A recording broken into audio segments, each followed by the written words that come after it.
प्रिय विद्यार्थियों, आधुनिक हिंदी काव्य के अंतर्गत संकलित छायावादी कवि जयशंकर प्रसाद की लंबी कविता आंसू का हम अध्ययन कर रहे थे।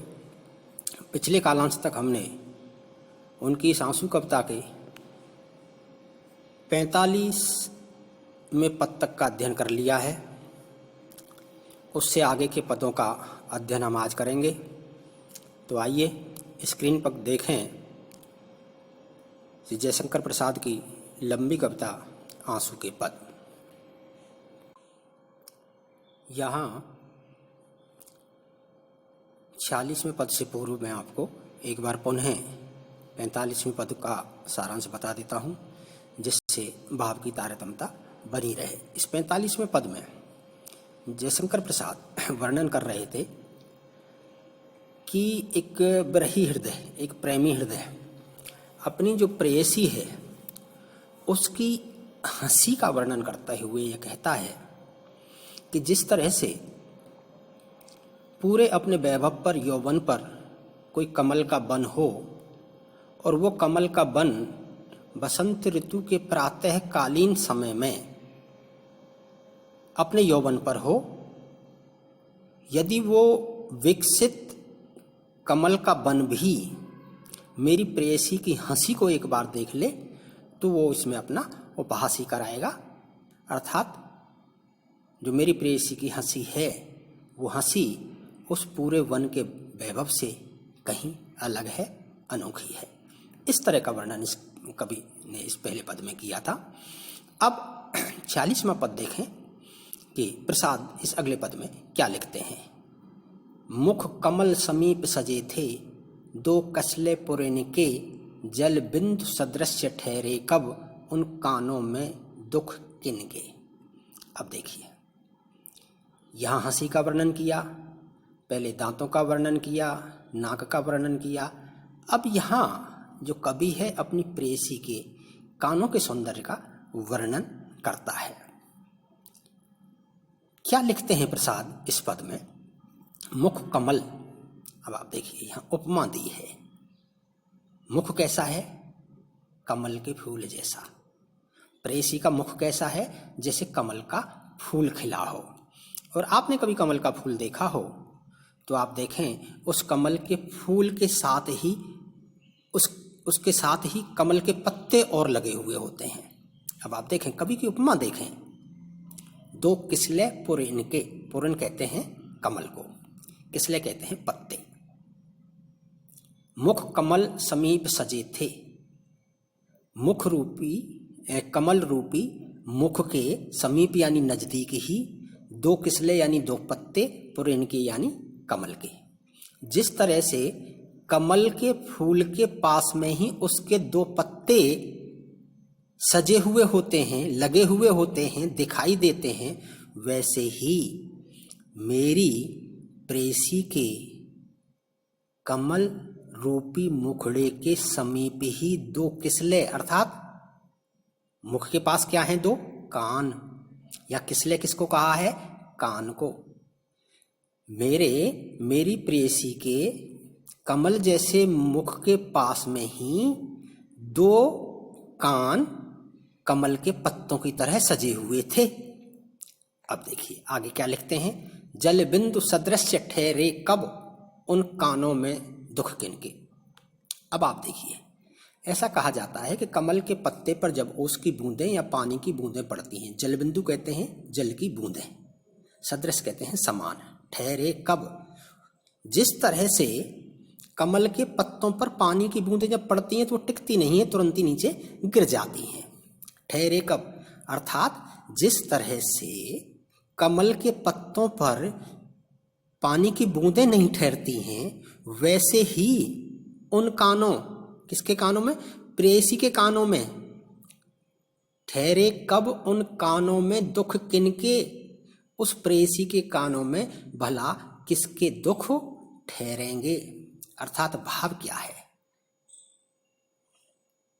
यहां प्रेमी कहता है कि मेरी प्रेयसी का जो मुखड़ा है वो कमल के फूल की तरह है, और उस कमल के फूल की तरह ही उस कमल के फूल जैसे मुख के पास कमल के पत्तों की तरह दो कान हैं, और जिस तरह से कमल के पत्तों पर पानी की बूंदें क्षण भर भी नहीं रुकती हैं, नहीं ठहरती हैं, नहीं टिकती हैं, वैसे ही अब विरह की अवस्था में मेरी प्रेयसी को ये पता तो है कि मैं दुखी हूँ, पीड़ित हूँ, लेकिन फिर भी उनके, जैसे हम कई बार कह देते हैं, कोई हमारी बातों को अनसुना करता है, हम चीख करके चिल्ला करके बार बार उसको आभास कराते हैं, लेकिन फिर भी वो नहीं सुनता है, तो हम क्या क्या कहते हैं, उसके कानों पर जूं तक नहीं रेंग रही, अर्थात वो ध्यान ही नहीं दे रहा है, अर्थात वो आपकी बात को सुन ही नहीं रहा है।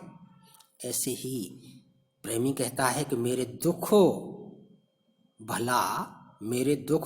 भला प्रेयसी के कानों में क्यों ठहरे, क्योंकि वो कान तो कमल के पत्तों की तरह हैं। जिस तरह से कमल के पत्तों पर जल की बूंदें नहीं ठहरती हैं, वैसे ही मेरी प्रेयसी के कानों में भला किसका दुख ठहरेगा, क्योंकि समानता की है, उपमा दी है। क्यों इसलिए नहीं ठहरता दुख, अन्यथा प्रेयसी के, यदि प्रिय के दुख को सुनकर के प्रेयसी को भी दुख होना चाहिए था, लेकिन यहाँ दुख नहीं हो रहा है, इसलिए यहाँ कवि ने इस तरह की बात की है कि क्यों भला उसके कानों में वो दुख ठहरे, या क्यों उसके दुख को वो सुने, क्योंकि उसके जो कान हैं वो तो कमल के पत्ते की तरह हैं। जिस तरह से कमल के पत्ते पर पानी की बूंदें नहीं ठहरती हैं, तो भला उस प्रेयसी के कमल के पत्तों की तरह कानों पर किसी का दुख क्यों ठहरेगा, अर्थात वो किसी के दुख को तनिक भी कानों से नहीं सुनती है। इसका ये भाव था। अब बात आती है विशेष और साहित्यिक सौंदर्य की। अब आप देखें मुख कमल, यहाँ प्रेयसी के मुख को क्या कहा है, कमल, मुख रूपी कमल। उसका मुख कैसा है, कमल का फूल, तो यहाँ पर रूपक अलंकार होगा मुख कमल में। और लेकिन आगे लिखें, समीप सजे थे दो कसले पुरैन के, किसके, कमल के पत्तों की तरह क्या सजे हुए थे उसके, दो कान, इसलिए कानों की तुलना किससे की है, कमल के पत्तों से, इसलिए कसले पुरैन के में यहाँ पर उपमा अलंकार हो जाएगा। और तीसरी पंक्ति देखें, जल बिंदु सदृश, सदृश यानी समान, स्यासी से और सदृश से समानता सूचक जो शब्द आते हैं वहां भी उपमा अलंकार होता है, इसलिए जल बिंदु सदृश्य, जल बिंदु सदृश में भी उपमा अलंकार होगा, क्योंकि यहाँ कभी ये कहना चाहता है कि मेरी प्रेयसी को जो मेरा दुख है वो तनक भी सुनाई नहीं देता है। क्योंकि क्यों सुनाई देगा, क्योंकि उसके जो कान है वो कमल के पत्ते की तरह हैं, इसलिए उसको जिस तरह से कमल के पत्ते पर पानी की बूंदें नहीं टिकती, इसलिए मेरा दुख भी उनके कानों पर नहीं टिकता है। तो इस तरह से आप अलंकारों का संधारण करेंगे और भाषा में आप सदृश्य है, जल बिंदु है, पुरैन है, समीप है, तत्सम शब्दावली से युक्त जो है शब्द हैं, तो आप लिखते हैं इस पद में तत्सम शब्दावली प्रधान भाषा का प्रयोग किया गया है। और अगला पद देखें, अगले पद में कवि क्या लिखते हैं। ये अगला पद है, थी किस अनंग के धनुकी वह शिथिल सिंजनी दुहरी, अलबेली बाहुलता या तन छब सर की नवलहरी। अब आप देखिए, यहां कवि वर्णन करते करते कहां पहुंच गया है, भुजाओं पर, बाहुलता, बाहुलता, बाहु यानी भुजा। अब प्रेयसी की भुजा कैसी है, संदर्भ में आप लिखें कि इस पद में जो कवि है प्रेयसी की भुजाओं के सौंदर्य का वर्णन करता है। अब आप देखिए, जब वो चलती है, उसकी भुजाएं जब लटकती हैं, हिलती हैं, चलते हुए जब हाथ हिलते हैं, तो उसको क्या कहा है, थी किस अनंग के धनुकी, ऐसे लगता है, अनंग कहते हैं कामदेव को, धनु कहते हैं धनुष, ऐसा कहते हैं जो कामदेव का जो धनुष होता है वो फूलों का होता है, और जो उसके बाण होते हैं वो भी फूलों के बाण चलाते हैं। तो आप देखिए भुजाओं का सौंदर्य आप देखें कवि क्या वर्णन करता है, कितना अनोखा वर्णन किया है कि एक प्रेमी को अपनी प्रेयसी की भुजाएं कैसी लगती हैं, जैसे किसी कामदेव का धनुष हो। और धनुष ही नहीं, धनु की वह शिथिल सिंजनी दुहरी, क्योंकि दो हाथ हैं नीचे और दोनों हाथ लटकते हैं, हिलते हैं, तो उनको क्या कहा है, शिथिल, शिथिल कहते हैं ढीली डाली, सिंजनी कहते हैं डोरी, और दुहरी कहते हैं यानी दो। दो हाथों को जैसे किसी धनुष की दो डोरी बंधी हुई हैं और वो थोड़ी ढीली हैं, शिथिल हैं। तो इस तरह से जब प्रेयसी के दोनों हाथ चलते समय जब हिलते हैं, लटकते हैं, तो आप देखें दोनों हाथ आप कंधे से मिलान करके देखें, जब दोनों हाथ नीचे लटकते हैं तो एक धनुष का आकार ले लेते हैं। तो उसी से कवि तुलना करता है कि प्रेमी कहता है मेरे प्रेयसी की जो भुजाएं हैं, जो बाहें हैं, वो थी किस अनंग के धनु की वह शिथिल सिंजनी द्वेहरी। वो किस, ये पता नहीं कि कौन से कामदेव के धनुष की दो द्वेहरी, यानी दो द्वेहरी क्या है, शिथिल डोरी हैं, सिंजनी यानी डोरी। थी किस अनंग के धनु की वह शिथिल सिंजनी द्वेहरी। भला मेरी प्रेयसी की जो भुजाएं हैं इतनी सुंदर हैं, ऐसे लगता है जैसे किसी कामदेव के धनुष की दोहरी ढीली डोरी हो। और आगे लिखते हैं अलबेली बाहुलता। क्या है वो? अलबेली यानी अनोखी, अनुपम, बाहुलता। अब देखिए बाहु और लता यानी बेल, कैसी है वो? अनोखी भुजाओं, भुजा जो है एक लता के समान, एक बेल के समान है। अलबेली बाहुलता या और तन छब सर की नवलहरी। अब देखिए तन कहते हैं कोमल, छवि कहते हैं सुंदर, सर कहते हैं सरोवर, नव कहते हैं नया, लहरी यानी लहर। जिस तरह से किसी तालाब में नवलहरी यानी नई नई लहरें उठ रही हों, कोमल तन छब की सर लहरी। तन शरीर भी होता है, तो शरीर का जो सौंदर्य है, तन छब, यहाँ दो चीजें हैं। आप देखें तनु कोमल भी कहते हैं, कोमल जो सौंदर्य है तालाब का, उसकी जो नई नई लहरें हैं उसके जैसे लग रही हैं। जब चलते हुए हाथ हिलते हैं तो ऐसे लगता है जैसे समुद्र में लहरें उठ रही हों। दूसरा तनुछब यानी शरीर का जो सौंदर्य है, वो शरीर का जो सौंदर्य है कैसा दिखाई दे रहा है? जैसे किसी तालाब में नई नई लहरें उठ रही हों, कोमल कोमल लहरें उठ रही हों, ऐसे दिखाई देता है। अब यहाँ कवि जो है अपनी प्रेयसी के जो है बाहों का, भुजाओं का और शरीर के सौंदर्य का वर्णन, तालाब की लहरों और उनके जो भुजाएं हैं उनका जो उनको जो उपमा दी गई है वो किसी कामदेव की धनुष की डोरी से तुलना करते हुए कहता है। तो इस तरह ये इसका भाव हुआ। एक बार पुनः आपको बता देता हूँ। कभी इसमें यह कहता है अपनी प्रेयसी की भुजाओं को देख करके कि पता नहीं कि थी किस अनंग के धनु की वह शिथिल संजनी दुहरी। ऐसे लगता था प्रेयसी की भुजाओं को देख करके पता नहीं किसी कामदेव के धनुष की शिथिल यानी ढीली और दुहरी वो डोरी हो। और उसके यदि तन की छवि की बात की जाए, शरीर के सौंदर्य की बात की जाए, तो ऐसे लगता था अलबेली बाहुलता, उनकी जो बाहें थी वैसी लगती थी जैसे अनोखी कोई लता हो, या तन छब सर की नवलहरी, या ऐसे लगता है उसके शरीर का सौंदर्य जैसे कोई किसी तालाब में उठती हुई नई नई लहरें हों।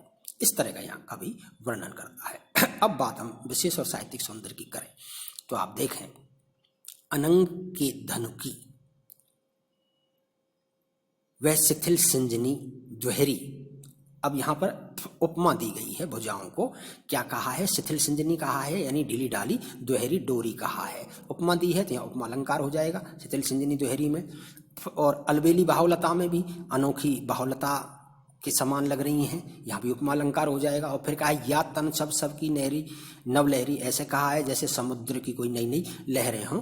तो एक तो इसमें अलबेली बाहुलता, नवलहरी और ये शिथिल सिंजनी, इनमें उपमा अलंकार हो जाएगा।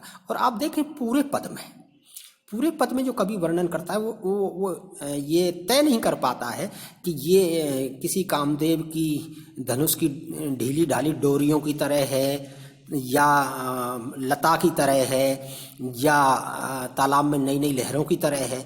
वो या कहते हुए ये तय नहीं कर पाता है कि किसी उसके प्रेयसी की जो भुजाएं किसी एक तरह की हैं। इसलिए यहाँ संदेह लगातार बना रहता है कि क्या है वो, धनुष की डोरी की तरह हैं, या अलबेली बाहुलता की तरह हैं, या समुद्र की लहरों की तरह हैं। तो पूरे पद में आप देखें संदेह अलंकार भी बनता है।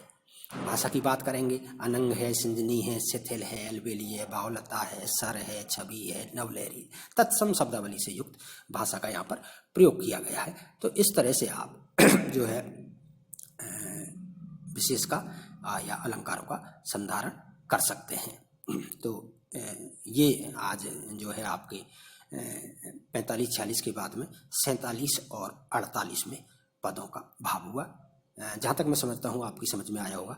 फिर भी आपकी समझ में नहीं आया हो तो आप किसी शब्दार्थ, भावार्थ या अलंकारों के संधारण के विषय में कहीं कोई संशय हो तो आप कमेंट्स डाल करके उन्हें पूछ सकते हैं, जान सकते हैं। आज के लिए इतना ही, कल इससे आगे के पद पढ़ेंगे। धन्यवाद।